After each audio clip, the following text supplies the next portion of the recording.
Hey guys, in this video we're going to show you how to install your transport unit that you see there, and that's needed if you're connecting a finisher to it.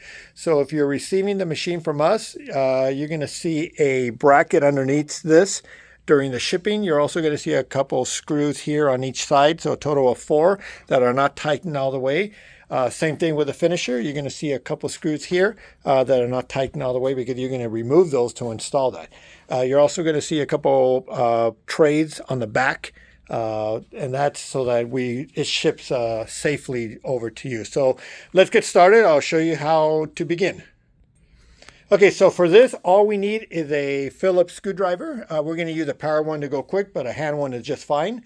So let's get started. As you can see, we're removing these screws. They're long screws. They have to be long. So that one, if you notice, we're not taking the top ones all the way, and I'll show you why. So the screws look like that. There you go. Just set those aside. Carefully lift that, remove the bracket. So we are going to put it just like that. So that's why we did not take it out. Same thing on that side right there. Next, we're going to put the bottom screw in. We're not tightening it all the way, just so that we can have some play on this side. Once that one's in there, we could tighten them all 4 of them.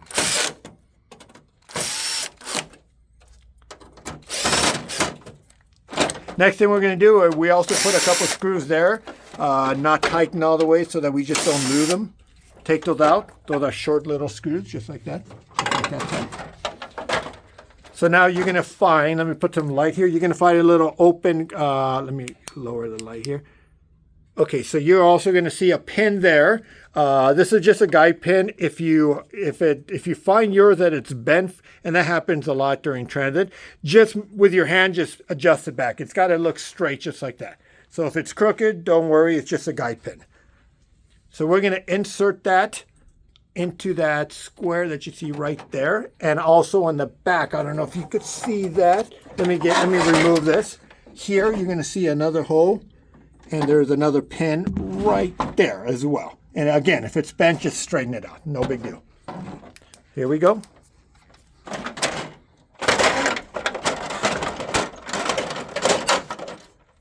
Just like that. Now you see how it aligned? This is where we're going to put those little fat screws back in there. Just like that. Now, we're going to take the trays out of the finisher there. Set those aside. We're going to remove those. And we're now going to install the big tray. We're going to drop it back there just like that so that it's flush. And you can see those holes. And there you have it. That's tray 1. Now the second one is easy to do. You just see 3 lines or 3 cuts here. You're just going to line it up with that and just drop it just like that. And there, you're set. Now, to connect it, in the back, on some machines, you might find a decorative cover here. It's like an L-shape cover. If you have it, just pull that out.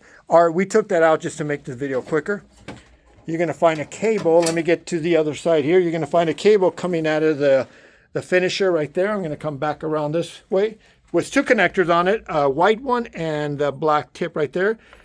We simply connect that and then put the black one in there. Carefully put it in there. Let me get some light in there. I don't know if that's going to help. There you go. So now that you have that, you can go ahead. There's a little plastic safety pin there. That just keeps the cables from moving around. You could just pop that in there. Now when you attach, there's another cable coming out of the bridge.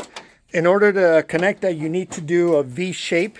There you go. Just a V shape with the finisher, so you can put your hand in there carefully. And you're going to connect it there. Just like that.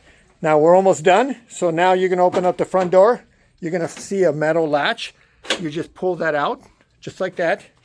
And you need to align Let me show you here real quick. This needs to go right in that section where he's pointing there, that opening gap. And the same thing here. And you just push it in and snap it in there. And a lot of times you could put a screw there if you want. Most of our techs just don't, because you really don't need it, but the copier doesn't move around. So don't be alarmed if there isn't a screw there. I mean, you can put one there if you want, but there's no need for that. And that's it. That's all you need to do. You plug in your machine and you can start using your machine with a stapling finisher on it.